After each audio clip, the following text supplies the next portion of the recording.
Good evening, you're watching NDTV with me, Rishika Barwa. This is the show where you call us with your questions related to the coronavirus, and we have a panel of expert doctors joining us on the broadcast this evening, and they will be answering some of those questions for you. Dr. Sahana Shetty is with us. She's a consultant endocrinologist from the Department of Endocrinology. She's joining us from Manipal. We have Dr.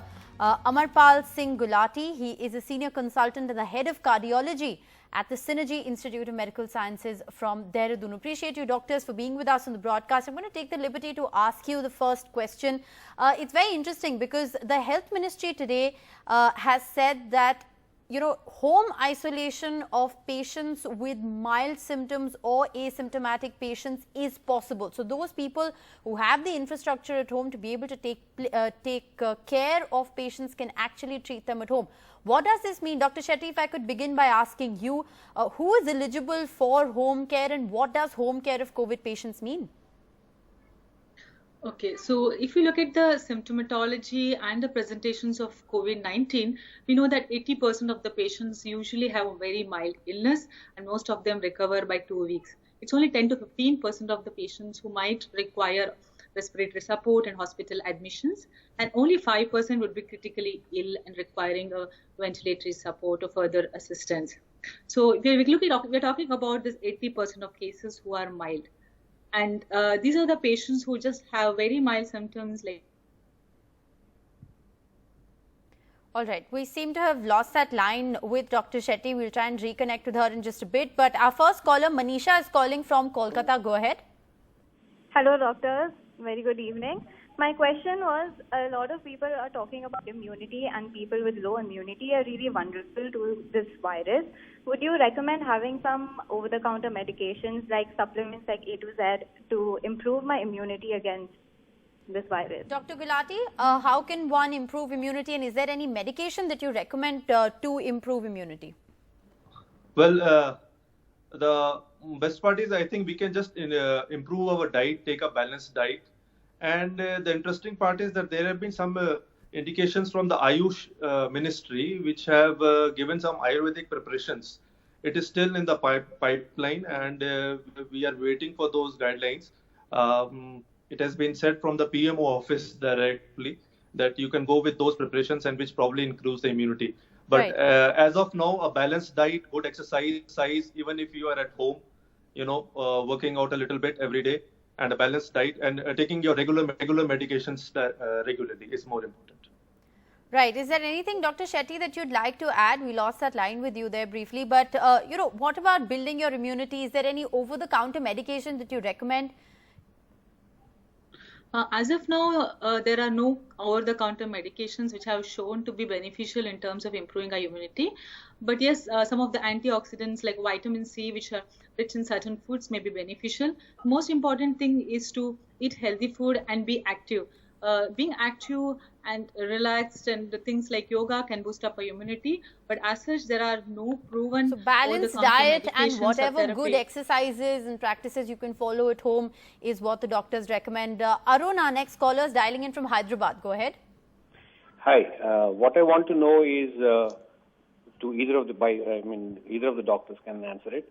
What is the role of a UV lamp in sanitizing or in sterilizing? Can a UV lamp help in these cases, Dr. Gulati? The UV lamps have come into the picture, once to sanitize the gadgets, what we have usually. But it is also not a foolproof solution. There are some companies marketing a UV light, sanitizers, but that's not proved yet. So the best way is to sanitize with an alcohol-based sanitizer, and regularly wash hands and stay at home. Right. Dr. Shetty, anything you'd like to add? All right. We seem to be having some audio trouble with Dr. Shetty. I'm afraid we can't hear you at this moment. We'll try and reconnect with you in just a bit. But Dr. Gulati, if I could just come back to you and just a follow-up question on what I initially began by asking the rules for home care of a COVID patient. The government has said, and many would say that this is actually a very welcome move because it would prevent people, from overcrowding hospitals, especially those who have mild symptoms or those patients who are completely asymptomatic. But what about the risk it poses to family members? What are the rules and regulations that should be followed at home, if a COVID patient is recovering within the premises of their own home? Right. So I would like to go into the pathogenesis of this infection first of all before I answer this question. See, COVID infection or SARS coronavirus 2 infection is it's an infectious disease. It spreads a lot. If you just recollect the influenza pandemic which occurred in 1918, that had a reproductive number far lower than the reproductive number of SARS coronavirus 2. What is reproductive number? It means it is the number of persons infectious person or infected person will spread to. For example, if I am a COVID patient, I will spread to an average of approximately 3 patients. 3 more people will get infected by me in a naive population or in a new population. This number is far more ahead than the influenza pandemic we are talking about in 1918. So the idea is to isolate the patient. Again, There are 2 terms. One is an isolation, one is quarantine. Now, they are 2 different terms. So what is isolation? Isolation is keeping separately a patient of COVID-19, whether at home or at any other center or a transferred COVID hospital, whatever it is. But it is important and it is exactly safe. So what we have to do is we have to follow some guidelines. For example, he should be isolated in a particular room. Nobody else should be allowed to enter the room without a protective equipment, which obviously is not possible at home. So if you are at home and you are suspected to have COVID infection, it is better to isolate yourself in a particular room and let somebody, one of your family members, help you in all your daily activities from outside, from a distance at least of 2 meters away from the patient. Preferably, you should be isolated in a particular room, and nobody else should be allowed into that room or to use the bathroom in which you are using the bathroom, the COVID patient. So this is what a self-isolation means. On the other hand, quarantine is totally different. Quarantine is keeping separate a person who has been exposed to a suspected COVID patient. So he's a normal patient who has been exposed. So that is a different aspect. That can also be done at home. Well, so that's very useful information, Doctor, that you've shared with us. I want to go across to our next caller. Dr. Ramana Rao is calling from Hyderabad. Go ahead. Good evening to all of you. Good evening. Good evening. Go ahead. I have after lockdown, everybody is saying social distancing and wearing a mask is mandatory. Fine. What are the precautions we have to take to accept any courier or groceries after lockdown?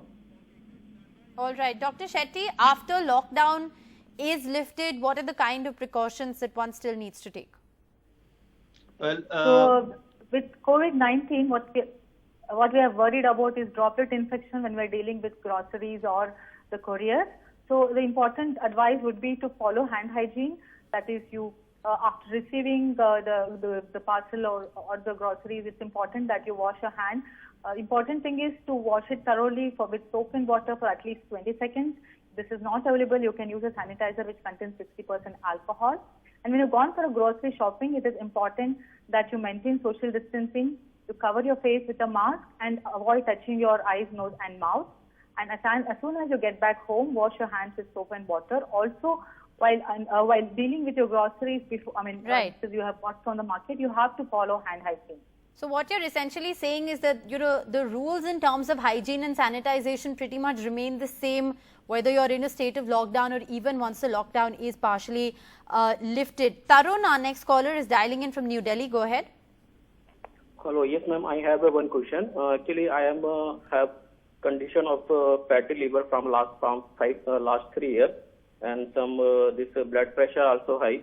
So what precaution that I can take from home only because the lockdown we cannot do so much from inside, and what other beside eating having the so let me take that as well to Dr. Shetty. Dr. Shetty, anybody who has a fatty liver condition, what would you recommend to them? Yeah, so when talking about fatty liver or hypertension, we're talking about metabolic diseases. These are lifestyle diseases.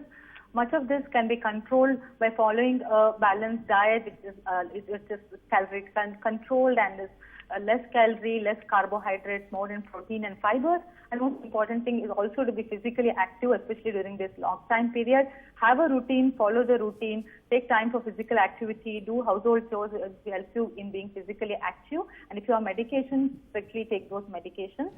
An important thing is to avoid exposure to infection. So again, boils to the same point of social distancing, frequent hand hygiene and hand washing, and using a mask if you're going into public places. So essentially a balanced diet and exercise is essential for most people who have conditions or rather predisposed conditions. Dr. Gulati, is there anything that you'd like to add from a cardiology point of view? Yes, keep yourself busy, do some regular workout at home only, and take your medications regularly. I think that's the goal. Right. It is usually recommended to heart patients that they should exercise and go down for a walk. That's unfortunately not something most can do. So is there any special advice that you'd like to give them?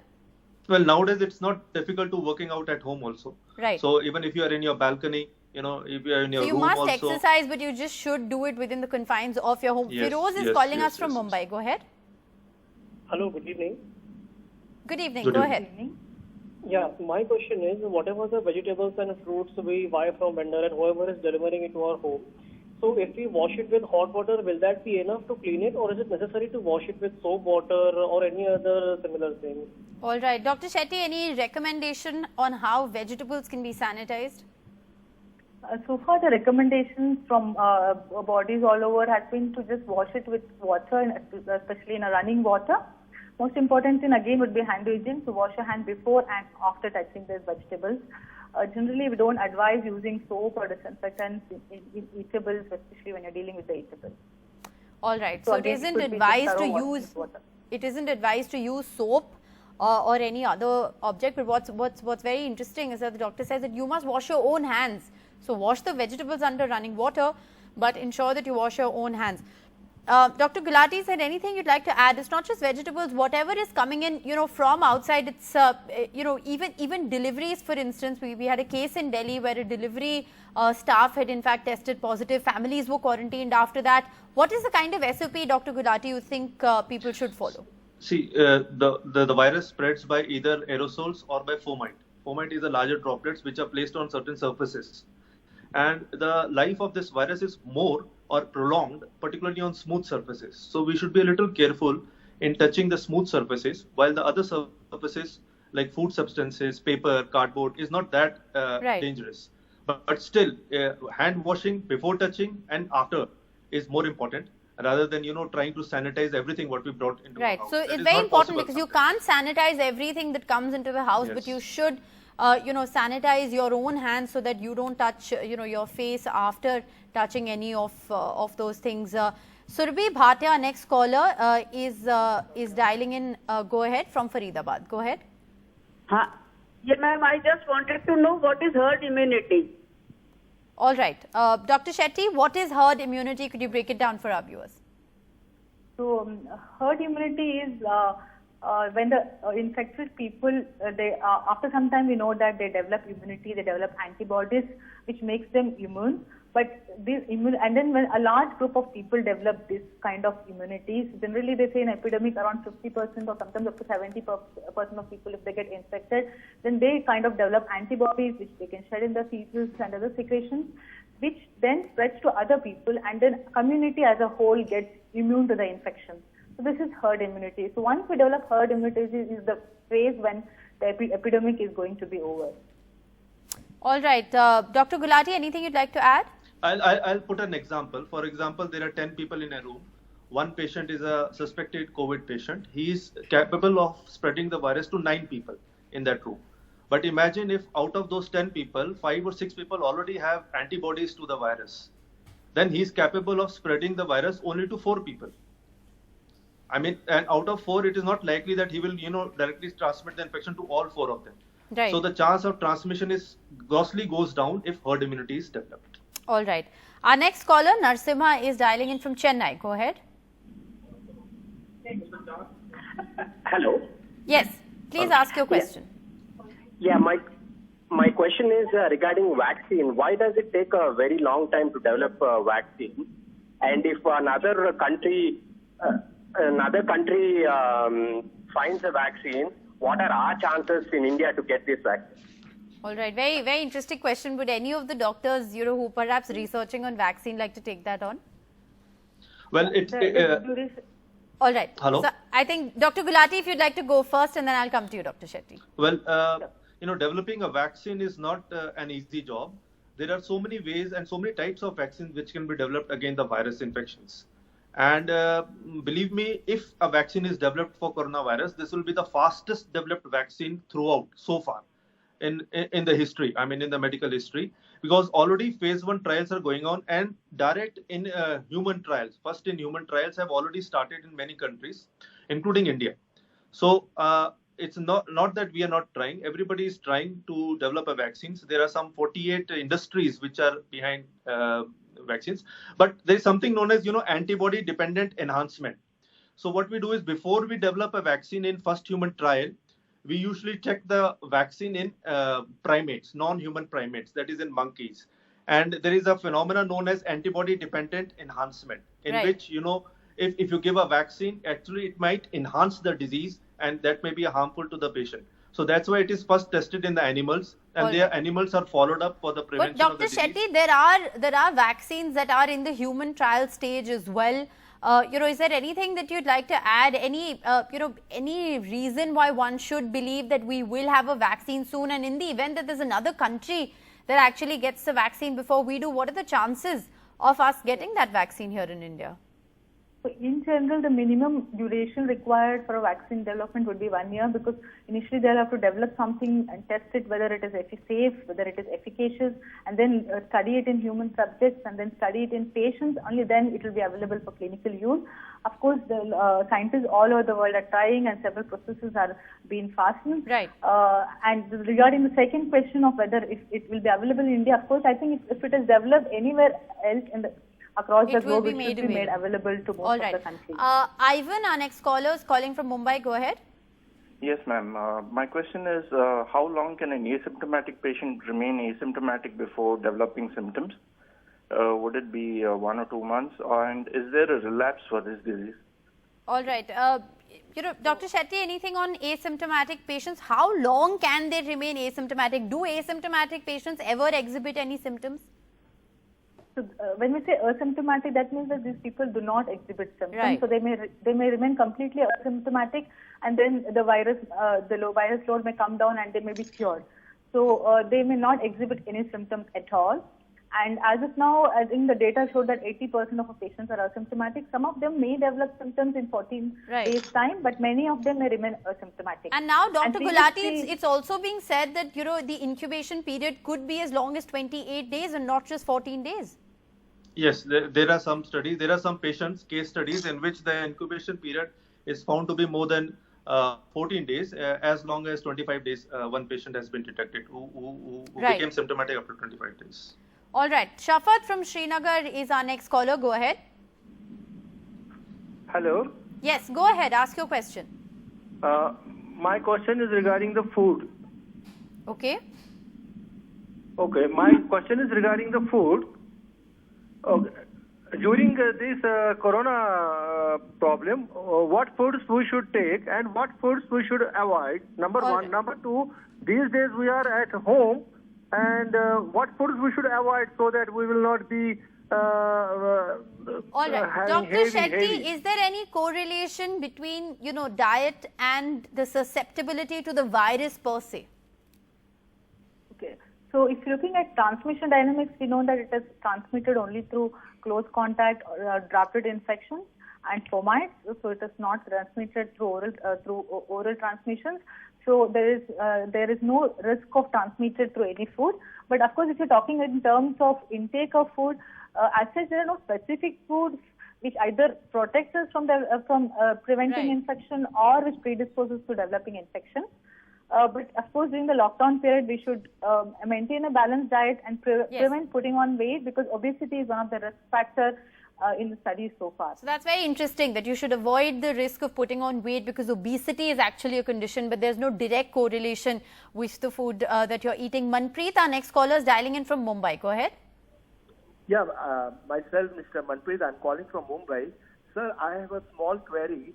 Like we want to donate our blood plasma. Okay, we are around 20 to 25 volunteers in our area. We belong to Sign area in Mumbai, and we are healthy people. We have not recovered from COVID-19. But my query is that can we donate our plasma for the well-being of other patients? All right. I think Dr. Gulati, if you could take that on, but I'd also just like to give a disclaimer that only a recovered COVID patient can actually donate plasma. Dr. Gulati will be able to elaborate further. Yes. See, plasma therapy is the only known therapy for COVID infection, and you can donate plasma only if you have antibodies in it. So you should be infected with COVID-19 and you should recover from COVID-19, and your antibody titer should be good enough so that we can collect those antibodies through your plasma and then transfuse it to a patient of COVID-19. So only if you have antibodies, then only it's use of taking your plasma. So important clarification that you can't just donate blood plasma. You have to have recovered from the coronavirus infection to be able to donate your plasma. I have 30 seconds left on the broadcast. Chandan Das, last caller from Kolkata. Please keep your question short.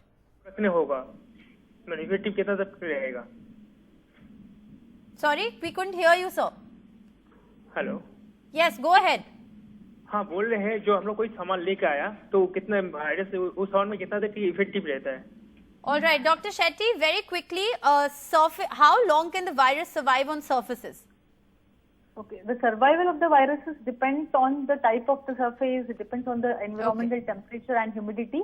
Roughly, they say on the plastics and steel, the study says that it can stay for 72 hours. On cardboard, they can stay for a day, and on copper, around 4 hours.